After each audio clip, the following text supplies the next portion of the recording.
James Dale, what's it like to move to the US as a 17-year-old and work for Apple for a year?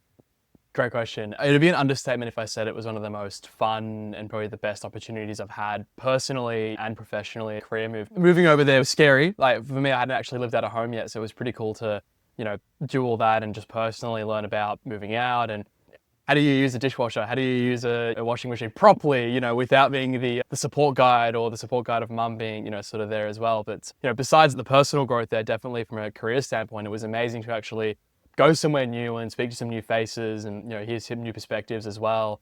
I think particularly in software, that's really important as we build for global audiences. I think any opportunity that someone can have in the space to travel and take in somewhere new is definitely super important. How did that come about? Yeah, so I'd been working in a couple of different positions in the space. When we were working together at Message Media, I was an intern in the software team. So I guess all these sort of experiences. One of the other things that I was doing at the same time as well is I was participating in what was called the Worldwide Developer Conference Scholarship, or as Apple now call it, the Swift Student Challenge. So this is a challenge where developers that are students submit an app that they've built and also write a little essay with it as well. And generally they'll give some sort of challenge with it there as well too. And then with that, what would happen is you would go and they would judge it, and then a certain number, 350 people globally, would get sent over to the States to attend their conference, meet a bunch of Apple engineers, and kind of just soak in all the new technologies that they're announcing. So I was pretty lucky to be able to do that for a number of years in a row. And I actually remember on that opportunity speaking with the CPO at the time when I first started at Igor. What makes you tick? Like, what do you want in this space? Where do you see yourself? And I said, actually love to work at Apple, and that's always been my dream job forever. And he made a joke. He said, if Apple offered you a job, you'd be leaving us. I said, that, in a heartbeat. And it's actually funny because I remember, many months later, I got coffee with him and I said, I remember when you joked about if Apple gave you a job, I'd be leaving you. We had a good laugh about it because, that's what happens. Amazing experience. I was building apps. I was very much in the iOS space. Yes, I was working other roles that weren't always mobile app development, but I was still learning things about object-oriented development from all different sorts of areas. Big enterprise companies, small startups, and sort of just trying to do everything in between, hackathons, heaps of things, really. I think one of our challenges in Australia with the tech sector as a whole, rather than just the startup space, we're going to talk about some of that, but we're just not getting enough kids going all the way through, starting courses, getting all the way through them, and then going through to employment. Why do you think that is? Why do you think tech seemed to be the thing for a while? Like everybody wanted to do it, and now it seems like there's been a real drop-off. Yeah, I think it's interesting. I think, and this is my 2 cents, of course, different skills and areas that sort of look shiny, right? And there's a kind of shiny object. Oh, this is great. And you can make lots of money in it. And people have seen how hard it's been in the industry for interns and all that to sort of get jobs in the early career goers to actually move into the space. But beyond that, I think, when I think back to high school, there was a lot of fun things that I did, right? Sewing, acting, music, cooking. But I never went on to be a chef. And I never went on to, be a famous sewer. I never went on to be a famous actor. And so I think that, maybe coding has become more or less a skill that people want to learn, but it might not necessarily be something that they see their discipline in, particularly when we start seeing like vibe coding and people pushing out projects that are like, hey, I've got an idea and I don't really care if the code is the best, but I just want this product out there and we'll worry about the code later. The mentality shift of now, like anybody can actually build an app has definitely sort of come into play there. And I reckon that's probably had an impact as well on people that are interested in taking on genuine STEM courses. You've also got boot camps, right? Like there's so many more options now that are different to that also are a great option for people getting into the space. I agree. And I think another thing, the advent of AI and code that can write its own code and all this sort of stuff, I sense there's a slight shift for technologists becoming now people who can understand what a customer or a user's real problem is, how to solve that, and how to get to an MVP, ship something, get product market fit, and then evolve a product, whether it's an app or a full-blown SaaS desktop application, whatever it is. I think we're going to start seeing a shift where, the skills that people are learning from home or whatever are going to become more standardly, expected of students growing up. And that, many careers now are going to start prompting and sort of working with AI, even if you're going into different areas. And what being a computer scientist and what being a programmer will probably become more about is more about, taking on a code base, making sure it does have tests, making sure it does have all the security requirements, and really about the sort of process and optimization of the business, the process and the delivery of the whole project from a technical standpoint, more so than it will be around, hey, I'm a developer, let me go and build your features. People are going to start replacing pretty quickly with AI for better or the worse, right? You're now the founder and an owner of your own consultancy business based around building apps. Been doing that for a few years now. What sort of people do you think are best suited to startups and to early stage businesses? Yeah, great question. I think when it comes to startups, one of the beautiful things about running an app development business is that pretty much everyone's got an app idea, right? If I walked into a room and I asked 10 people, hey, do you have an idea for an app? Everyone's like, oh, I'd really love an app that does X, Y, and Z, right? Yeah. And for most of those ideas, as great as they are, you can probably bucket quite a few of them into, hey, this has actually been tried before. There's some people who come and they go, hey, I've got this really cool idea. And I'm sure everyone that's worked in tech, engineer, product manager, or you're just the person that likes tech in the household, has always had, whether it's a relative, friends, or family come to you and go, hey, I've got this really amazing idea for an app. I don't know anything about the space, but no one's done it before. And I think you should build it and I'll give you 5% equity. And you're like, sweat, time, and tears, 5% equity. I don't know. I think in that space, from what I've seen, and often as running an app development studio, we get a lot of founders that come in who are like, hey, I've just got this cool idea, but I've also got like 50 other businesses and I'm also really passionate about all these. And you're like, okay, interesting. Yeah. It sort of seems that, will this work? Will this not? And oftentimes I find that they get put on the ice, or they might work out, but it takes a lot longer. I juxtapose that with, say, a founder who comes in who's like, hey, I've been in this space for a long time. I've already built an MVP and I spoke to some people and I got this prototype made. I'm not happy with it, but it's good enough. I've been showing it to investors, got some demos. We're trying to get the ball rolling. Can we get a quote? We're getting funding next week and we're doing this. You can feel that energy and that momentum and to say, but I do think that consistency and that energy is really what's needed to make sure that you're cut out for a startup role. High risk, it can be very high reward. But it's incredibly high risk, right? For everybody, that's not necessarily the decision that they want to take. Some people, I think, would prefer to actually be part of a founding team and get the startup energy while still having that sort of salary from the business and not necessarily being a co-founder and having to deal with a lot of that initial risk from, pre-raise and trying to run money and financial stability as well. Yeah. What do you think? I'll rephrase that. What do you wish that people knew about startups that they don't? I wish that people knew just how much work there is outside of your discipline.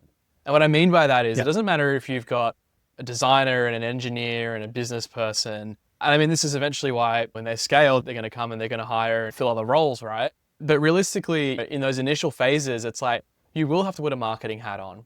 You will have to learn how to use Canva and make some posts. I think that, you often think like, oh, I'm the engineering role, that's what I'm going to have to do. But the reality is very different. You're going to have to deal with the accounting software and the accountants and all this sort of stuff that people go, oh, it can't be that bad. I'll just hire someone for it. So you absolutely can hire someone to get to that stage where you can fill that role and you've got the filler role. You still got to get it through the trenches, right? Yeah. Yeah. And you mix all that with quite often there's no clear pathway forward for the product, wearing multiple hats, having to learn how to do different parts of the business, and there's still not a clear pathway forward yet. That's not for everyone, is it?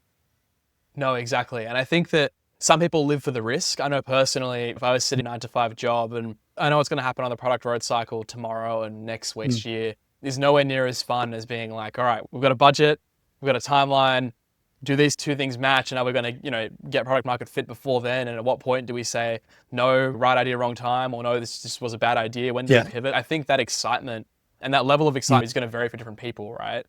Yeah. But even for the same people, I mean, it's, you might start out and you might go, I'm really excited for this. This is going to be really great. And then something happens. It's going to take longer than you thought. It's going to cost more than you thought. And, as a founder, you're still going to rubber band through that mindset of, am I doing the right thing, or is this going to be too stressful? And I think it's about being able to kind of come through those mindset shifts and sort of those low moments is that, the highs are high and the low can be low, but how do you actually push through that as a founder to make sure the product gets out there, but also make sure you don't burn yourself out too? I think you can get so far on sort of pure willpower and determination to a degree. Should everyone talk to customers in an early stage? Should everyone understand what the customer's burning problem is so that everybody's invested? I think to an extent, I think everybody should talk to customers. That doesn't mean everybody should listen to customers. And what I mean by that, and there's a famous quote that the customer isn't always right, or the customer doesn't know what you want until you show them, right? And I think that that quote does stand true in many cases. One of the things that I've always lived by, particularly when, designing an app and making a mock-up and showing it to friends and family and colleagues, etc., is that oftentimes if you're the person who's, you're living, you're breathing this project, you're reading all the articles, you're doing all the research, you've looked at all the competitors, and you show your product to somebody, you're going to go, oh, but what if it did this or it did that? And you might go, yeah, but someone else tried that and it didn't work. And so oftentimes you're coming into it with a very different context than who you're, perhaps getting thoughts and perspectives on might come to it with. And so I think that, yeah, it might be hard to get that initial validation first off, listen to the customer and make them feel heard. But that doesn't necessarily mean that you have to give them what they want. A customer might say to you, No. it's really great, but I wish it could do X, Y, and Z. And you might go, right, the reason they want X, Y, and Z is because of A, B, and C, right? I can actually give an example of this in consulting. We had a customer who said to us, hey, can you send us a slide deck every week of what you've worked on? I'm thinking, I don't want to send you a slide deck. We can bill you for that time, but you're going to be paying more time for us to make pretty slide decks as opposed to doing the work, right?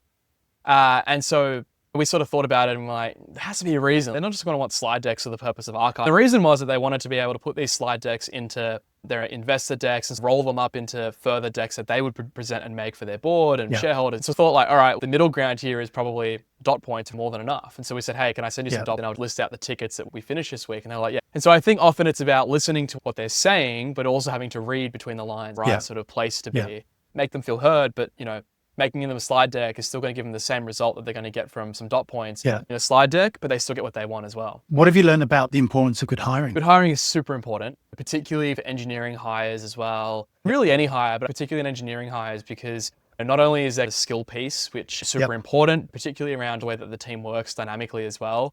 If the team enjoys communicating and they enjoy working together, having them have that ability to really go and say, yep, this person's a bit over-constrained today. They're a bit, let me help them out. The designer's going to give me this. I know what they mean because I work really well with them and I'm going to go and build it a certain way.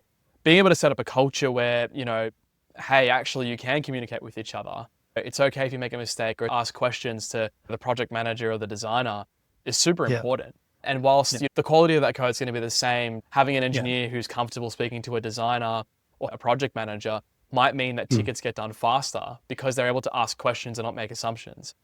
There's other optimizations and efficiencies from a leadership perspective that you can bring to realization with a good cultural hire as well.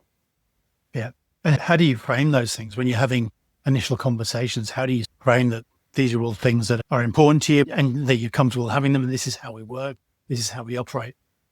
Yeah, I think it's really important to talk about the way that you work as well. And I know for a lot of tech companies, they all talk about the tech stack. It's like, oh, we use this. And it's like, that's great. That's a really great way to actually talk about it. But you could pull up, for example, two businesses that use GitHub, and I can guarantee you they're probably going to be completely different from each other.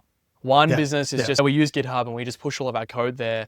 And another business is, we use GitHub Actions and we've got workflows set up on it. We actually use it for ticketing and we've got issues and support, etc. I think that not just talking about the tools you use, but how you use them is great on both sides. It's really great for you as a hirer to say, yeah, this person actually knows how that tooling works, or a student and they've just used some of the tooling, but they haven't used all of that enterprise functionality. That's okay.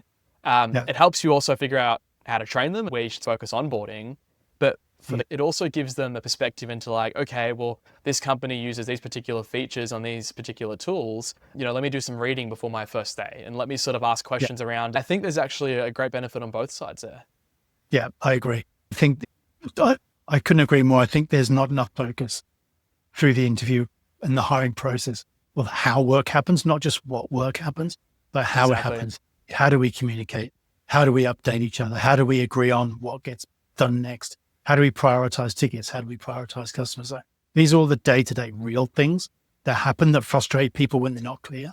At Cuttable, the last startup I worked at for a year, we had a rule around meetings, really simple things. We've all had that thing where you're in a meeting, you think this could have been an email. We were on some really tight deadlines there. So we had a rule, no agenda, no attender. So if you didn't send out an agenda with your meeting, being clear about what you were trying to get out of the meeting, why you needed the people who are on the invite to be there, there's no point turning up. We've only got so much time in a day. It's a non-renewable resource. So absolutely, asking someone to give it up is kind of a big deal when there's so many things to do. And the team sort of landed on this thing of meetings should be about transforming information, not transferring it. So if you're only transferring information, that is an email, it's a Slack update, it's a Notion post. But if you're transforming, i.e. we're at a critical point here, which way do we go? Or we've had some critical feedback from customers, we need to do something with this info, resolving a conflict that you've got internally, or making a major decision on where to go next, that's transforming information. So I think once we all agreed on that, everybody went, repeat, now we're all really clear and we can kick on. But interestingly, being able to have that conversation with potential new hires made them do exactly what you've just done, smile and go, this is the sort of place I want to be at because I can actually focus on getting the work done. Exactly. Getting the work done is so important. There's no substitute for it because it has to get done, right? It doesn't matter how many timelines, Jira tickets, meetings and vision decks and, whatever's you can create. It's really about like, does the work actually get done or does it not get done? That's what really matters. Yeah, there's no substitute for hard work. And as much as I love LinkedIn inspirational posts, there's one that was doing the rounds a few years ago. This thing of things that don't require any talent, working hard, turning up on time, being prepared for meetings and a lot of the stuff that we're talking about. But they're so true. You can solve 99% of your problems by just getting through the work and coming out the other side and seeing where you go next. You touched on onboarding. It's like you knew what I was thinking about. What have you found to work best for onboarding new starters into your business? Yeah, I think onboarding does also depend on the role, right? And I think that one of the things that I found difficult as a founder when hiring is that oftentimes I'm hiring someone who's actually better versed than me in that skill that I'm hiring for, right? I'm an engineer by trade. If I was to hire someone in, say, marketing or sales, it might not be my expertise. I've got to be mindful of that as well. I don't want the onboarding to be, this is how we do things, if the reason I brought that person in is to help us improve the way we do things, right? So I think that I try and separate the two into, this is kind of the company onboarding, this is the people, this is who you work with, here's your access, and make that different from the role onboarding, which is like, hey, here's how we work. Before people can get molded to the Play-Doh of the existing environment that you've got, they often come in with fresh ideas and fresh perspectives. Sometimes it can be great to capture those fresh. It's also great to have candidates help write or contribute to an onboarding document if it's possible and have them say like, hey, what was something that you found particularly or a question that you thought we missed? And having that sort of be a breathing, living document is pretty good. I've spoken to a friend some time back, and one of the ways that they actually like to onboard people was creating an online course. This worked really for their business. They were hiring really rapidly.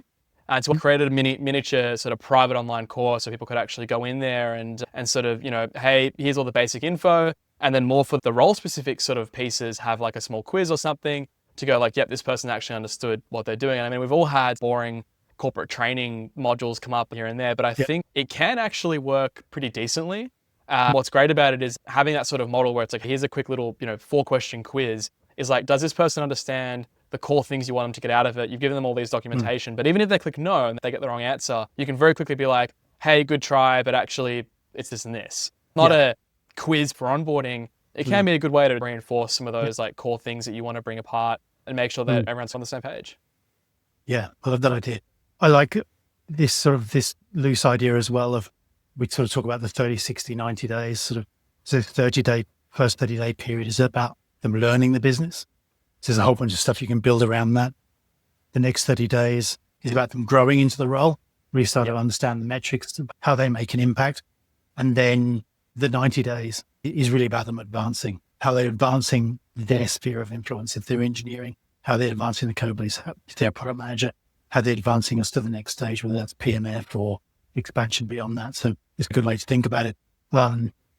It's easy to, I think, forget how daunting some people it can be starting a new role. So much to learn contextually, as well as personalities, as well as the way things happen. I think it's an area that sort of most businesses probably do better on. We all kind of wing it to a certain degree. Totally. Interested in your approach to feedback as well. It's really easy to give feedback to people when everything's going well, and relationships are easy when everything's going well. That's relationships of all kinds. When things aren't going the way that we want them to, how have you found the sort of best way to give feedback? Yeah, great question. I mean, it's never easy. I think it doesn't matter how many times you have to give negative feedback. If it's negative, I mean, positive feedback's super easy to give. Great job, thumbs up, etc. But I think for negative feedback, it definitely, it does depend on the individual, right? Because it often can be something that does hit home, and some people can take it quite personally. Consideration into the individual as well. And I think that one of the best ways to do it is, explain the situation, also check on them, make sure they're okay. I mean, maybe they rushed something, or, hey, the work that was submitted sort of fell short of the expectation here. Just want to have a quick call. Is there something we could have done better to help you and support you? Well, the ticket just didn't make any sense. That's great feedback. Let's have a look at that. Yeah. Is there something that we can implement to actually improve that? I love doing, particularly around feedback, whether it's from clients or feedback that I'm giving to staff. I'll usually make a note in my phone that has, for example, the feedback was the story I gave earlier around, customers wanting some dot points for investor decks. And I thought, This is interesting feedback. To be honest, when we first got the request, I was a little bit like, okay, they're asking for quite a bit more than we'd normally do, making a slide deck or something. But thinking through it further, I was able to, at the end of the quarter, just look through my note and go, well, these are some things we can do. And we started changing our processes. And we got some better systems that allowed us to actually give all of our customers better updates that they can use for investor decks, or even just to hype their hey, the software's coming along really well and here's where it's at. We actually built a tool that would generate slide decks, ironically, and would send them out. The customer loved it. He's like, this is amazing. I love that you guys took the feedback on board and found a way to do something that saved what we were not super keen about, which is spending too much time, what they wanted, which was actually a nice slide deck. So there was a nice way to look at the feedback and go, hey, we can create systems and change processes here. As long as the feedback's constructive, it's about digging and going, what are the reasons for it? Can we change, right? So if it's an employee who doesn't understand a ticket or doesn't have the right tools or doesn't have enough time in the day because they're swamped with other work, these are all things that are solved, right? And so to be able to go in and speak to that person's manager and say, hey, they've only got so much bandwidth and they're over constrained, or maybe they've got something going on in their personal life. How do we actually fix that? The goal with feedback really is preventing burnout as much as possible, because, if it doesn't burn you out, it's going to burn the staff member out. And if they're burnt out, someone's going to get burnt out on one end of the candle, right? Either the employee's going to get burnt out from doing all the work or getting too much negative feedback, or you as a leader are going to get burnt out because you're trying to manage it and the rest of the team's like, hey, this person's not pulling their weight. So there's definitely a way where it's like, try and solve it, try and get on top of all the feedback. Some bits of feedback you can defer and look back at the end of the quarter and go, all right, here are some low importance bits of feedback, but how do we actually optimize and create systems that can, prevent this in the future? Or, hey, there's something actually pretty pressing here. Let's address it and see what we can do to fix it. And there's no one answer. Every situation is different. I think keeping it calm and just trying to figure out what causes that effect is really going to be the most important part of managing that feedback process. Yeah. I've never had a client or a customer complain that they're getting too much information either. Oh, you're giving us too much feedback. It just never happens. So I think any way that you can improve customer feedback is only a good thing. What's a mistake that you think early stage founders might make when they're hiring people, whether it's sort of rushing or hiring the mates or going the easy route? What do you think? Yeah, I think doing business with friends is always a slippery slope. And that's a good one to start with. Hiring the right person for the role is super important. But then on the flip, I've got some businesses that I've started with mates that have worked out pretty well. And that's probably also because the culture was there from the beginning, right? I mean, you've got the camaraderie and the friendship that sort of starts it off. And then it starts to feel more like a family, right? For those first hires, and it's to feel more like a fun and welcoming environment. So I do think that's particularly important. I think a lot of founders, when they start hiring, also start hiring perhaps the wrong roles, or they don't for the what ifs, right? And so I've seen projects where they've gone to consultancies and spent exorbitant amounts of money on ideation and design, and then they're now ready for their development and they've got no funding left. And I've seen that a lot with bootstrap founders. They'll spend a lot of money on that design and ideation, but then when they go in front of an investor goes, okay, you've got some pretty designs. What can we do with this? How much is it going to cost to build? How much is the development? Is there product market fit? So I think in those cases, some of these individuals are doing better off simplifying the product and going, this is the core thing that people actually want to get out of this. And let's go design, engineer, and ship this basic piece. And investors and say, hey, we're going to start designing and building all these other cool bits and pieces, as opposed to designing a whole platform that you haven't built yet, when realistically you're probably going to ship that and rebuild it and redesign it anyway, our first release. What's something that you wish you'd known sooner about starting your own business? How stressful it would be. I think that's always the biggest shock. I think back to some of the days of working for big companies and having a nice salary, and you're like, well, this is nice and cushy. And just how stressful it would be, whether it's financially from like, hey, are we going to get enough sales this month? Or, particularly around tech startups, which you're dabbling in hardware, you're dabbling in software and AI, and you're like, is this actually going to work out? Is this software going to work? Is this hardware going to ship? Really understanding when to take a break and disconnect is super important as a way to manage that stress. Oftentimes, for example, at one of my last startups, which I'd starting, it was a hardware product, and we'd spend a month getting PCBs designed and created and shipped, and they'd arrive dead on arrival. And so well, here goes another wait for the next cycle of changes and procurement. And there's moments where you're like, oh, really excited for something, and then all that is super anticlimactic. And so I think that being able to push through that and understanding that's going to happen, there are going to be highs, and there are going to be making sure that you do celebrate the small wins as a way to make the lows not feel as low is super important. I wish that's something that I learned sooner, to be honest. Yeah. There's no one who cares about your business as much as you either. One of the things I've found is try not to, you want it to consume you in a way, like, because it's so important to you, because you care about it, but try not to come across as a bit of an ass with that as well. And just Absolutely. it's there. What advice would you give to young people into the workforce who are thinking about joining a startup? First job out of college or out of school? Yeah, great question. I would say definitely do it. I mean, Okay. you've got nothing to really lose joining a startup. Sure, there's that risk there, but if you're joining a Mm, startup and you're getting a good offer out of it, make sure that you're covering bases, right? Like, mm, make mm. sure you've got a salary, ideally, equity's nice, but definitely don't take the promise of a whole lot of equity and then find yourself 3 months in Yeah. needing to pay bills, pay off school if it's expensive, or whatever it is. Like, don't find yourself in that situation where you've gone and built someone else's dream, the founder's dream, and then you've actually gone and put yours on hold for quite some time, right? Yeah. So make sure that you've got the stability there, just enough to cover your expenses and cover yourself. Working in a startup might not pay as much as working at a big tech company, but it can also prepare you really well for Mm, working at a mm. big tech company. And Yeah. I think that, if you're able to jump from college into one of these startups, one of the great things with startups is that they often use new technologies, right? So you're not joining some big Mm, company and being put into some role that the seniors don't want to do. You've got to work with legacy tech and learn how the yeah. legacy tech works. You're often getting to learn Mm, about new technologies and best practices, mm, which can also be a mm. great way to jump into a bigger company and help push change and say, hey, have you guys heard of this? This is a new bit of technology we could actually use that might help solve this problem. Yeah. I think there's a lot of value people get from startups, especially founding role capacity as a founding engineer, a founding designer.